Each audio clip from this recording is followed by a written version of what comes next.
This is Optimal Living Daily episode 548, Secret Sense of Success by Ramit Sethi of I'llTeachYouToBeRich.com. And I'm Justin Malik, the guy who reads blog posts to you every single day to help you optimize your life with permission from the authors, of course.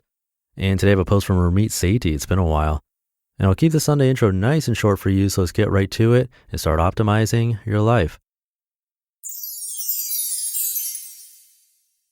Secret Sense of Success by Ramit Sethi of I'llTeachYouToBeRich.com. Why do so many Indian people dominate spelling bees, including me? After all, I was number 9 in Northern California. So how'd I do it? Probably the real question my parents want to know is, why weren't you number 1? Here's the politically correct answer. Oh, I was just fortunate to be blessed with spelling ability. I'm not good at a lot of stuff, but I lucked out on this one. And here's the actual truth. When I came home from 6th grade, I would grab a snack. Then my mom and I would open up a spelling book, literally a book with thousands of words, and we would start practicing for about 2 hours a day. On weekends, 3 hours a day. These are the habits that nobody successful tells you about in spelling bees, creating a $10 million business, getting a six-pack, or being incredibly successful in dating. In fact, successful people openly lie about what it takes.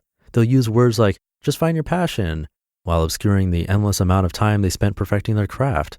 In dating, they'll say, don't ever settle, while skipping over the amount of time they put into looking better, improving their attitude, and the countless nights they went out to meet new people.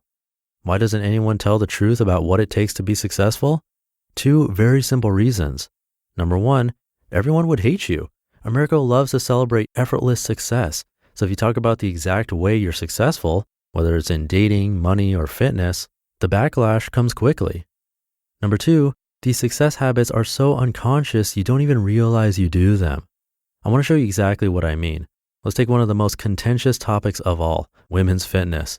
According to a magazine article on secret diets, celebrities get killer bodies because they discover their purpose, add extra carbs to lunch, yes really, and bacteria.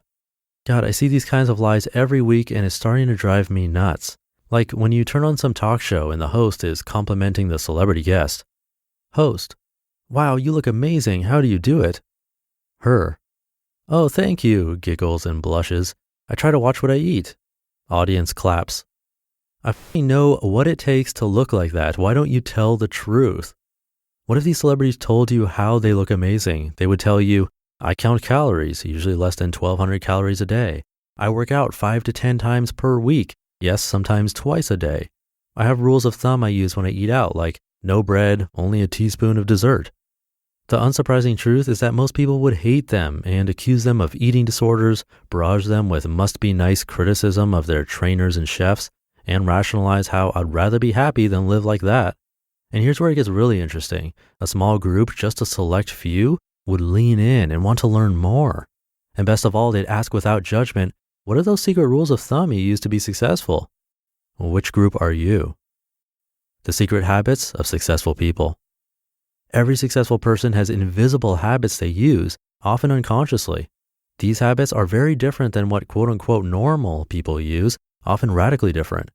The habits are invisible because either, number 1, they've been doing them so long they're unaware of even using them, or number 2, they don't want to share them because of how people will react. I call these the secret sense of success, unglamorous habits that people have that can shape their entire attitude, setting them up for success. It's like when you walk into a high-end store and a combination of subtle things you might not even notice lets you know you're somewhere that's about to offer a luxury experience. It's the attentiveness of the clerks, the use of negative space in the shelving, and the smell of the store. Importantly, most people do not want to learn about these secret sense of success because they're hard and unsexy. But like anything, they become a habit. And unlike bacteria and adding carbs, they actually work. My first experience with this was my super ripped friend who used to tell me, all you need to do is work out 3 times a week.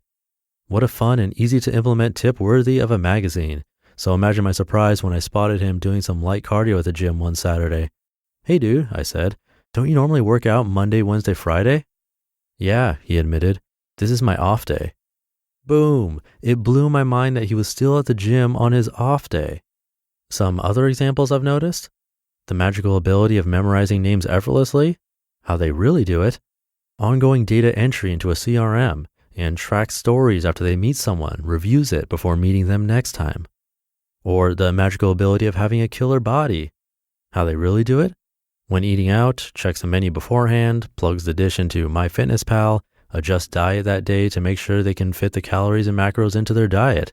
Working out is a regular habit, not a daily battle. Or the magical ability of parenting a spelling bee champion. How they really do it? Quiz his kid every night for hours. My mom did this, so do the parents of every spelling bee champion. Family glamorizes spelling bee winners like other families glamorize basketball players or entrepreneurs. Notice how detailed, how micro these habits are. They're never going to be in a magazine, and normal people would say these border on being OCD.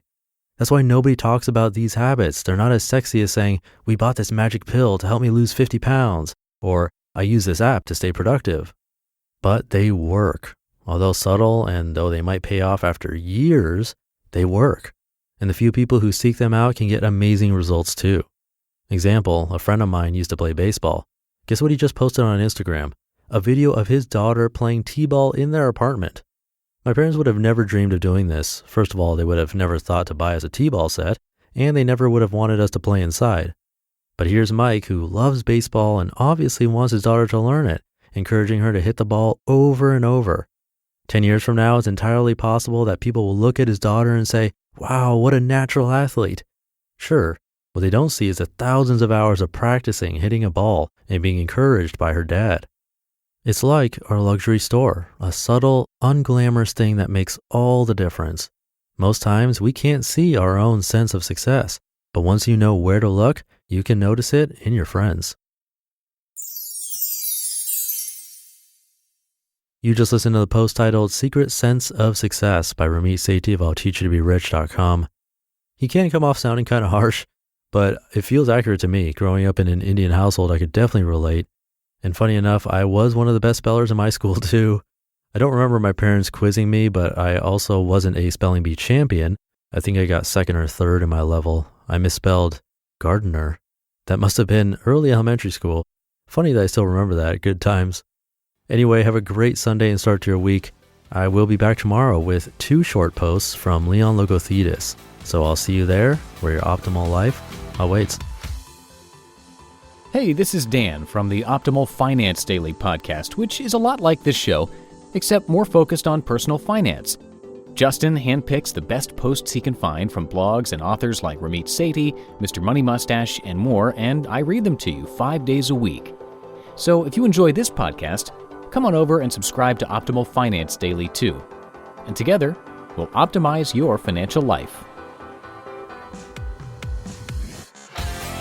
You've been listening to Optimal Living Daily. Be sure to hit the subscribe button to stay up to date on each new episode and head to oldpodcast.com. That's OLDpodcast.com for a free gift as well as more actionable tips and resources to help you maximize your potential.